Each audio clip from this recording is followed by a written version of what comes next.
Welcome back, everyone. Thank you for joining me today. The Strait of Hormuz is a narrow strip of water just 33 kilometers wide at its tightest point. But don't let that size fool you. This waterway may be the single most important piece of maritime real estate on Earth.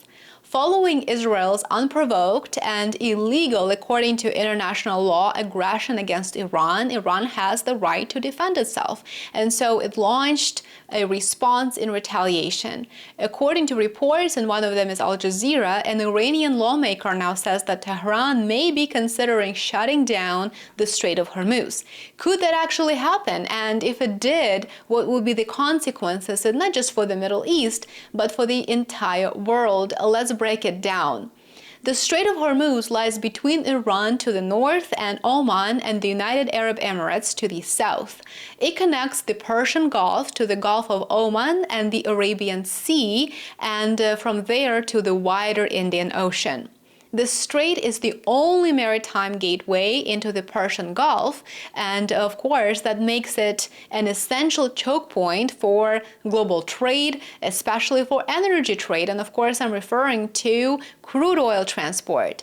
According to the U.S. Energy Information Administration, roughly 20% of the world's oil consumption passes through the Strait of Hormuz every single day. That is about 17 million barrels of oil per day, 20% of global consumption on a daily basis. That's about 17 million barrels of oil daily. No other waterway on the planet plays a bigger role in the global energy supply. At its narrowest, the Strait of Hormuz is only about 21 miles wide, as I mentioned earlier, but the actual shipping lanes that vessels use are even smaller than that, just 2 miles wide in each direction, and they are separated by a 2-mile buffer. That means large oil tankers pass through a very confined space, which makes it easy, of course, to close, to blockade in an unforeseen circumstances. In a time of conflict, that is a serious vulnerability. These waters are already heavily patrolled, and the risks of attack, seizure, or blockade are real, and they are escalating. We've seen it happen before.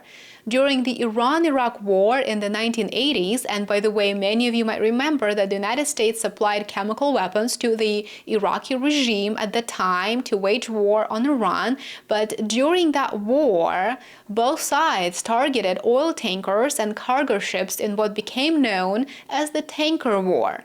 Despite the attacks, the Strait of Hormuz was never completely shut down. More recently, in 2019, 4 ships were attacked near the strait off the coast of Fujairah in the UAE. The United States blamed Iran for the attacks, and Tehran pointed to the Western interests in that event.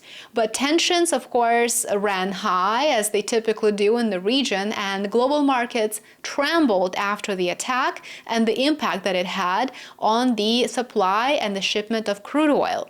Now, 5 years later, last year, in April of 2024, as conflict between Israel and Iran intensified, fears once again escalated that Hormuz could become another issue. Now, if Iran were to close the Strait of Hormuz, the global oil market would be thrown into a complete and utter chaos. However, it should be said that the Strait of Hormuz is a legitimate card for Iran to play in the worst-case scenario. It's part of economic leverage that Iran can and arguably should use to help aggressors understand the broader implications of waging attacks on Iran and declining to practice diplomacy. Oil prices, of course, would spike, possibly overnight. Even countries that don't really import oil directly from the Persian Gulf would feel the shock, without a doubt, because oil is traded on the global market, and a supply disruption anywhere affects prices everywhere. So this will have global implications. This wouldn't just raise gas prices, it would drive up shipping costs, it would drive up energy bills, and of course inflation worldwide. And crucially, there's really no alternative route for maritime exports from the Persian Gulf. If Hormuz closes, Gulf nations like Saudi Arabia, Kuwait, Qatar, and the UAE wouldn't really be able to get their oil by sea. The supply chain bottleneck would be immediate and it would be extremely severe.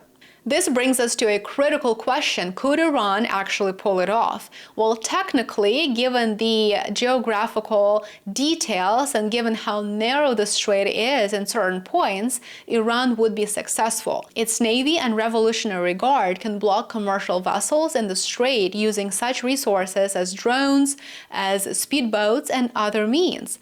But a full closure of the strait would be viewed as a major escalation, and Washington would be very much against it. It would likely invite military retaliation, and not just from Israel, but from the United States too. The U.S. Fifth Fleet, which is headquartered in Bahrain, maintains a very strong naval presence in the region, and previously it issued multiple warnings, effectively threatening Iran in the event of a closure of the Strait of Hormuz, saying that it would be considered a red line by the United States.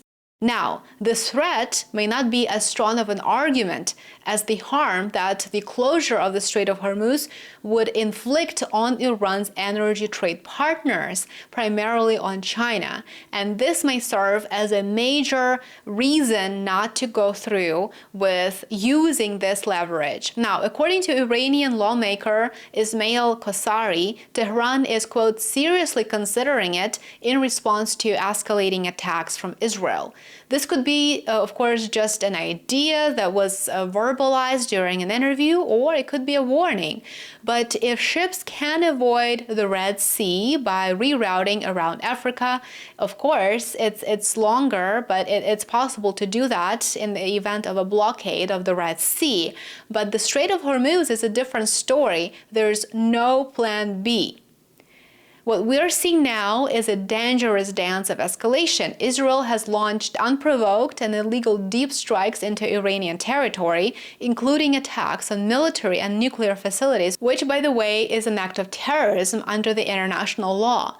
Iran has responded with missiles, but the United States provides U.S. military personnel to defend Israel against a response to its own aggression. So, needless to say, the situation has escalated quickly, and there is a lot of room for further escalation.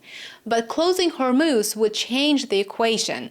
It would directly impact American consumers and likely force Donald Trump to reconsider his involvement in what appears to be an escalating conflict that may very well spiral into a third world war. Right now, Iran hasn't closed the Strait of Hormuz, and it's unclear if it ever will.